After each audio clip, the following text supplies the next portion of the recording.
primary facts which constitutes as the reason for the impartiality of the respondent in favor of Philippine Airlines. Philippine partiality, Your Honor.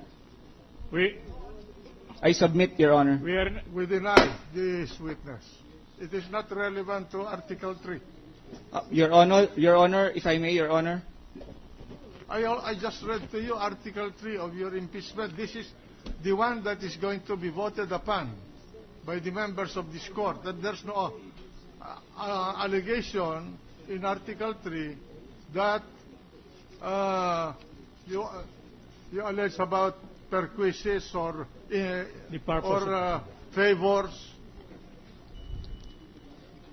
If I may, Your Honor, just for a minute, Your Honor. Please, yes. Please. Your Honor, the charge in Article 3 is that the respondent culpably violated the Constitution and betrayed the public trust because he lacks independence and integrity, Your Honor. Yes. And wait a minute, but if I may be... Wait a minute. The court speaks, you stop. You read your article, the way you framed your Article 3. Huh? Yeah, I know that you are a literate person. And it says, you are quoting Section 7, Paragraph 3 of the Constitution that provides that a member of the judiciary must be a person of proven competence, integrity, probity, and independence, and the rest. In that, 3 charges, 3 allegations. In that, in allowing the Supreme Court to act on mere letters filed by counsel which caused the issuance of flip-flopping decisions in final and executory cases. That's one. In creating an excessive entanglement with Mrs. Arroyo through her appointment of his wife to office. That's another one. And in discussing with litigants regarding cases pending before the Supreme Court. Now you're expanding the coverage of this article. This court will not allow the expansion of this article unless you amend it. So order.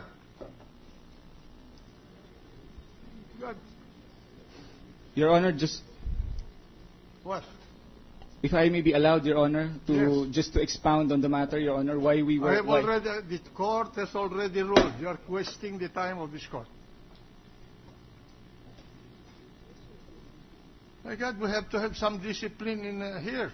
You made allegations and you are going to expand it without charging, without the proper charges in your Article 3? Your Honor, I understand that you have already made a ruling, but if I may, Your Honor, if I may just explain for a minute, Your Honor, why this matter is being sought to be introduced. Then, if you want to introduce that, amend your articles of impeachment. Your Honor, if I may, Your Honor, the presentation of this testimony is relevant because, Your Honor, it will help establish the partiality of the respondent in favor of Philippine Airlines, Your Honor. I submit, Your Honor.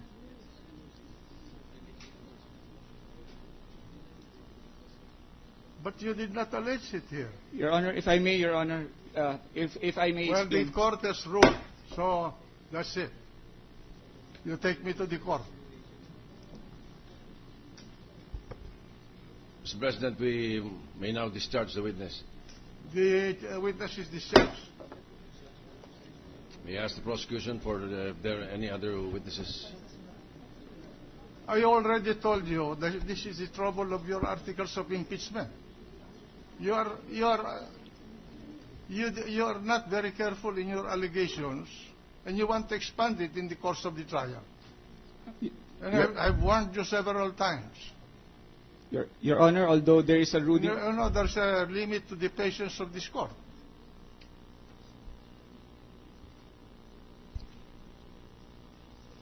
Your Honor, motion to confer with other client, with other counsel, Your Honor.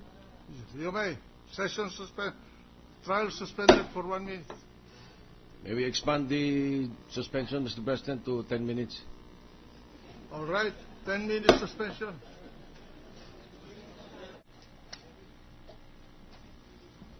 May we know from the prosecution, Mr. President, if they have additional witnesses for Article 3?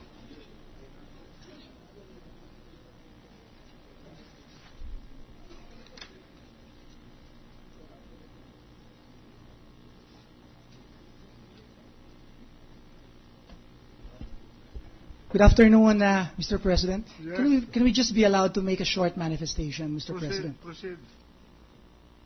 Thank you so much. Mr. President, this is regarding the exclusion of the testimony of the witness from the Philippine Airlines. We had the utmost respect to the Honorable Presiding Officer. The prosecution takes exception to the ruling regarding the matter. And it is the position of the prosecution that with the presentation of the witness from PAL, the prosecution does not expand the complaint as stated. Why not? For the following reasons, Mr. President.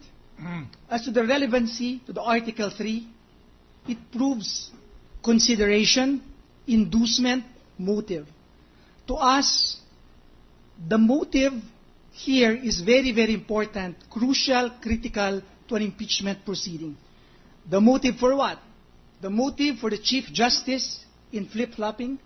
The motive why the Chief Justice acted on a mere letter based on paragraph 3.3 of the article. The motive why the Chief Justice involved in the administrative matters that are alleged. So we allege here the flip-flopping, Your Honor. We allege the mere acting on a letter by Attorney Mendoza. But to us, it is very important to prove the motive in an impeachment You should proceeding. have alleged bribery. If you understand the meaning of bribery. Yes, we did not allege that, Yeah, Your Honor. Precisely, but that is the tendency of the evidence that you are presenting. But, Your Honor, the very heart of Article 3 is integrity, providence, and independence. Correct. Probity. Correct, but you limited your charge for lack of competence, probity, and integrity in 3 ways. Mr. Counsel, I do not know how you learned your art of pleading. I do not fault you, but I'm basing my ruling on your allegations and nothing more. And if you are going to insist on your position, I say I will not change the ruling. We respect that, Your Honor. Can I just finish my manifestation? Now, With the utmost you want me respect. to order you to amend your articles of impeachment and send it back to the House? We wouldn't know, Your Honor. You have a choice. We respect that, Your Honor. But I just want to finish, Your Honor, that Yes. technicalities cannot be permitted to prevail in such an important proceeding. This is Such not as, a such for as, heaven's this sake, impeachment this is proceeding. not a technicality. The grounds for impeachment are very clearly stated in Articles 11 of the Constitution.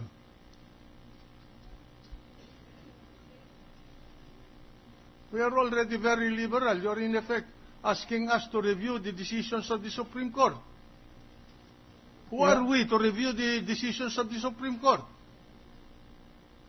But Yeah. we allow it in order not to embarrass you. But you are going too far. We respect, of course, we have a very high respect. Do you want me to lecture to you more? No need, Mr. Presiding Officer. Anyway, Your Honor, we just want to put that on record as the position of the prosecution. Well, I That's will all. tell you, if you want to allege the receipt of gifts, the receipt of valuable things by the respondent, then amend your articles of impeachment, because you are in effect alleging a crime, which we will have to evaluate whether it is a high crime.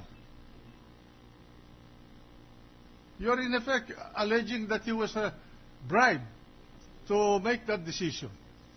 Yeah, but Your Honor, the charge here, the ground is...